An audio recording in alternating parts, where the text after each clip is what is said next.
산삼 먹고 죽는 사람도 있어요. 이유는 그 사람 체질은 산삼이랑 나랑 상극이에요.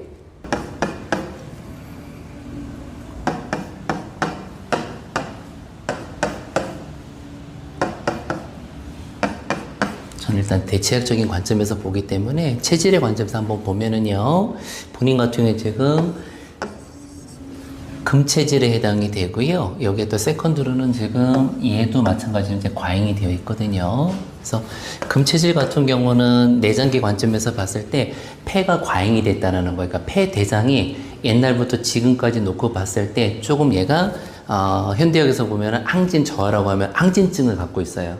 그래서 폐의 기능이 항진증을 갖고 있으면은 폐호흡기 쪽이랑 대장 쪽의 기능에 문제가 자주 생기실 수 있어요. 그래서 그것 때문에 뭐 비염이 생긴다든지 혹은 대장장애가 생긴다든지 해서 내가 약간 과민해지면은 과민성 대장 증상이 생긴다든지 이런 증상들이 생겨날 수 있어요. 그런 증상들이 평상시에 있었나요? 편마비 오기 전에? 아프기 전에는 없었어요? 아프고 나서 그게 좀 더 심해졌나요? 오케이, 좋아요.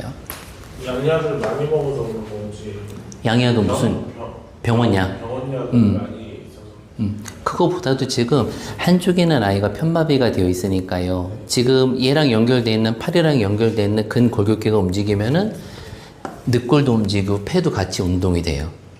그 다음에 중간에 있으면은 왼쪽 같은 경우는 위장이 같이 운동이 돼요. 얘 움직일 때마다 얘가 들썩거리게 되면 운동이 돼요. 그 다음에 얘도 같이 움직이게 되면은 하부 쪽으로 대장 쪽으로 움직이기 때문에 대장이 움직이면 운동이 돼요. 근데 얘가 굳어 있으면은 운동이 안 될 거고요. 운동이 안 될 거고 운동이 안 되면서 그런 증상들이 생겨요. 이게 지금 1년 됐잖아요. 2년, 3년, 5년 가게 되면은 더더더더 문제가 생기겠죠. 그러면서 내장기 반쪽이 망가진다는 거예요. 그럼 이게 양쪽이 기능하던 게 반쪽이 망가지면은 나머지 반쪽 갖고 내가 생활을 해야 되기 때문에 더 힘들어지겠죠. 그러니까 그 관점에서 말씀을 드리는 겁니다. 그리고 이 금체들들 같은 경우는 여기에 문제를 과잉을 만들어내기 때문에 내가 조금 평상시에 고립하고 과잉하고 집착하고 이런 성격 성향을 갖고 계신 분이에요. 체질적으로 봤을 때. 그러다 보면은 혼자 고립하고 혼자 고민을 되게 많이 해요. 그래서 작은 일에 지금도 그렇겠지만 옛날도 작은 일에 그냥 두근두근두근 초초초초초 긴장해요. 그렇다는 거는 내가 갖고 있는 이 심장이 표준이라 하더라도 내 성격 성향적인 체질 때문에 얘가 과잉돼서 나한테 이 안에 내 쪽으로 문제를 만들어낼 수 있거든요. 그러니까 본인은 겉 끝은 꽉 막혀 있고요. 이 속에서만 들끓는 분이에요. 혹시 맞나요? 본인 체질? 그러니까 본인이 뭔가를 할 때 내가 남한테 막 뭔가를 하는 스타일인지 아니면 그냥 나 혼자 내가 참고 말지 내가 하고 말지 해서 내 안에 내 쪽으로 뭔가를 가두고 들끓는 분인지 그게 맞는 것 같죠. 그래서 이렇게 됐을 경우에는 이 안에서 얘를 힘들게 하기 때문에 다른 분에 비해서 심장에 과잉이 생기면서 얘가 그냥 현대학적인 관점에서 지금 증상 질환이 있지만은 체질의 관점에서 놓고 봤을 때도 내가 그럴 수밖에 없는 체질이다. 그래서 이제 누군가가 그러잖아. 야, 너는 술 한 잔만 먹어도 이렇게 얼굴이 빨가냐? 혹은 너는 술을 2병 먹었는데 얼굴이 멀쩡하냐? 내장기는 다 똑같아요. 뭐 개라고 해서 간을 이만한 간을 갖고 나온 것도 아니고 얼굴 빨간 사람은 요만한 간을 갖고 나온 건 아니에요. 그죠?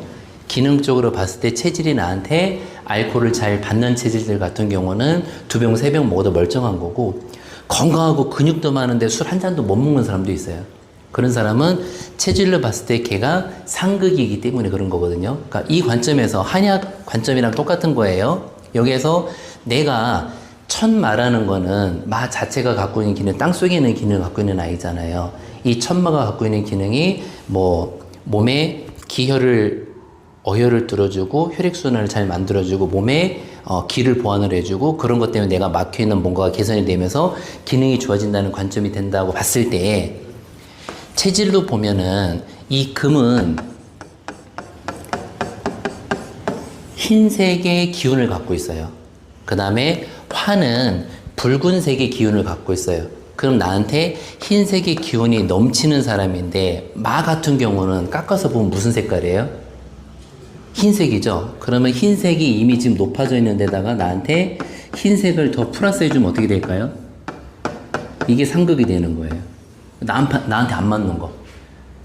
그러니까 누구는 막 그 산삼 막 100년 된 거 이런 거 먹고서는 뭐 모두 좋아졌대. 그래서 나도 그거 소개받아가지고 나도 아파가지고 그 사람 산삼 먹고 죽는 사람도 있어요. 이유는 그 사람 체질은 산삼이랑 나랑 상극이에요. 그래서 본인한테 제일 적합한 컬러 음식 자연에 있는 음식을 놓고 봤을 때는 빨간색이랑 뭐 많이 먹어야 돼요? 초록색. 그거 먹어야 되겠죠, 지금 몸 자체가.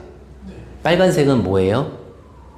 살코기 종류로 해서 근육을 만들어주는 영양소예요. 그러면 근육이 활성화가 되고요. 혈액도 좋아질 거고요. 에너지도 넘칠 거예요. 그 다음에 녹색 같은 경우는 뭐예요? 섬유질이죠.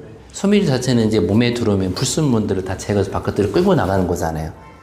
이런 것들이 나한테 주식이 되어야 되는 거고요.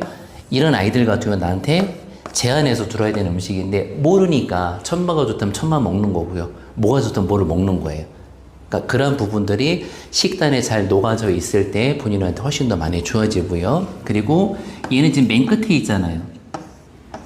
얘는 위장이거든요. 위장이랑 식도는 본인한테 약할 수밖에 없는, 얘가 제일 세고 점점 놓고 봤을 때 위장 식도는 나한테 약할 수밖에 없어요. 그럼 이제 얘가 약하게 되면 내가 스트레스 받거나 뭔가 고민하고 고립하게 되면은 내가 똑같은 음식을 먹어도 소화가 잘 안 돼요. 그리고 어떨 때 보면 신물이 올라오기도 하고요. 그래서 위장에서 망가졌을 경우에는 음식을 잘 삭히지 못하기 때문에 아무리 좋은 음식을 먹어도 내장에서 제대로 된 혈액을 뽑아내지 못한다고 하거든요. 이해하셨나요? 이 관점에서 놓고 일단 한번 보도록 하겠습니다.